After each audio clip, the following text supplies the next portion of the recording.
lose track of time, of space. I would become submerged in that song. The song would become my world. This book is about my life as told through those songs.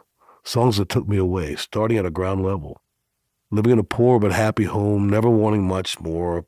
Enjoying what I had, even when times got tough, because I had my escape, my refuge. I had my music, my songs that nobody else in my life could hear. At least not in the way I could. The songs would take me to places I could never dream. I would feel myself rising to heights I could never imagine. Daring myself to stare at the height and then go higher and higher and higher until I arrived at a place I never knew existed. I found myself flying, floating, and then after a while, I would start teetering, and I would begin to fall. Then I'd plummet, end over end, hurtling back down, somehow barely preventing a headfirst crash into the earth. More than once, and then again, I'd envelop myself in music. A song would rise, and again the song would save me. What songs, what kind of music? Everything. An eclectic and surprising soundtrack, all different songs, different melodies, different genres, different styles. I lived inside my own personal playlist. Pop, country, rap, soul, rock, the Beatles, Stevie Wonder, Al Green, Frank Sinatra, R.E.M., Nancy Griffith, the Notorious B.I.G., Lou Reed, Kiss, Barry Manilow, and a whole bunch more. I listened to them all. They all formed me, molded me into the singer I became, into the person I am. The music was my pulse, my motor, my passion, my obsession, my religion. The songs were holy. The songs made me, me. I've picked out 23 songs for you, 23 essential songs. They're not in the exact order that I heard them or remember them, but pretty close.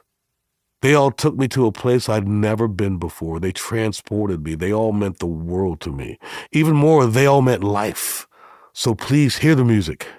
Stand next to me, clap your hands, snap your fingers, close your eyes, hear my songs, hear them with me. Lose yourself in them. Let them take you away. Let them take you home. Chapter 1. Drowning, Hootie and the Blowfish.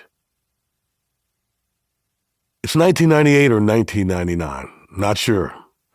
I know it's at least 4 years since David Letterman made us a household name. And after Cracked Review shocked the music world, selling more than 1 million copies a month, and we'd ridden that rocket ship arriving on the planet ubiquitous, toured the world more than once, and then boom, kind of soft landing back to Earth. Still everyone knows our name. Yeah, it's early 1999, pretty sure, maybe, but as I say, time back then has gone kind of fuzzy. Well, a lot of stuff back then has gone fuzzy. When we were on the road, I spent most of my hours holed up with the guys, listening to music and smoking, snorting, or swallowing various reality-altering indulgences. Mushrooms, mollies, acid, to name a few. Nearly always accompanied by my close personal friend Jim Beam. If I'm honest, I'll be completely honest. Hootie the Blowfish reigned supreme in 2 not altogether unrelated areas, selling records and doing drugs.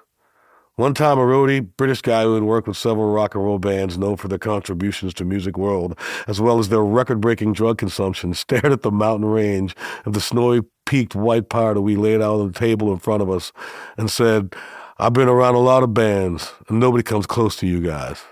Not close." Not sure if he was complimentary or amazed. I was too high to decide. Anyway, those days we played stadiums at night after night, and smoked and snorted and drank the rest of the time. We partied hard, all of us except Mark.